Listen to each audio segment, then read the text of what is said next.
السلام علیکم ورحمۃ اللہ وبرکاتہ۔ حدیث پاک کا مفہوم ہے کہ نبی پاک صلی اللہ تبارک و تعالی علیہ وآلہ وسلم نے فرمایا کہ افشوا السلام، سلام کو عام کرو، واطعموا الطعام، مسکینوں غریبوں کو کھانا کھلاؤ، واصلوا الارحام،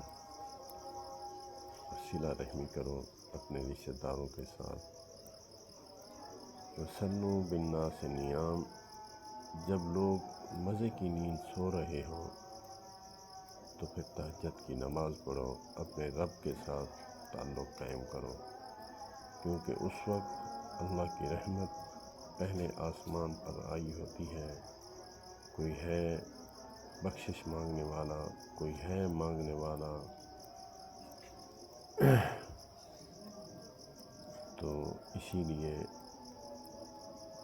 نبی پاک صلی اللہ علیہ وآلہ وسلم نے فرمایا کہ سلام کو عام کرو، کیونکہ بزرگ فرماتے ہیں کہ سلام کرنے سے دل سے کدورت، منافقت، نفرت نکلتی ہے۔ واصل الارحام، اپنے رشتہ داروں کے ساتھ صلہ رحمی جوڑنا، اس سے بھی محبت بڑھتی ہے۔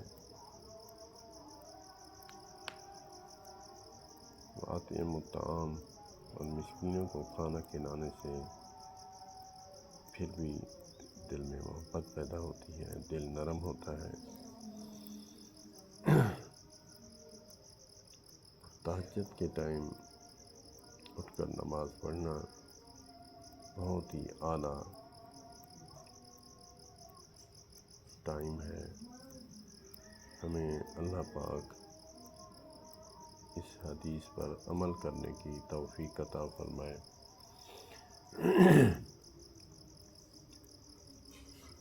واصل الارحام کے حوالہ سے جناب پیر ذوالفقار نقشبندی حفظہ اللہ تعالیٰ فرماتے ہیں کہ ایک شخص آیا، امریکہ لندن رہتا تھا، تو میرے پاس آیا کہ حضرت مجھے کینسر ہے، آخری سٹیج پر، تو مجھے کوئی ذکر اذکار نصیحت فرمائے، میں پڑھوں۔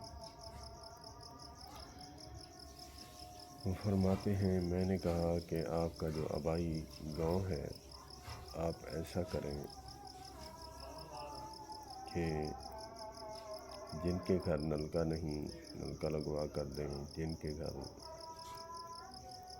راشن نہیں ان کو راشن ڈلوا دیں، اور جن جن کی ضرورتیں ہیں وہ پوری کرو، پھر میرے پاس آنا۔ کہا کہ حضرت مجھے وظیفہ بھی بتا دیں۔ کہا کہ میں وظیفہ بتاؤں گا، آپ جاؤ۔ وہ فرماتے ہیں کہ تقریباً 2 سے 3 مہینے کے بعد وہ واپسی آیا، اس کے خوشی کے آنسو تھے۔ کہنے لگا حضرت میں غفلت کی نیند سوتا رہا، لندن امریکہ میں رہا رشتہ داروں سے دور، لیکن ان باتوں کا خیال ہی نہ رہا کہ میں کیا کروں۔ تو میں ابھی 3 مہینے کے بعد بھی آپ سے ہو کر آیا ہوں، تو میں نے ٹیسٹ کروایا ہے، انہوں نے کہا ہے کہ رپورٹ جو ہے نیگیٹو ہے۔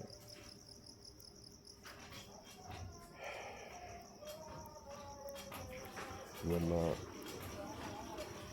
میرے بھی تجربے سے بات گزری ہے۔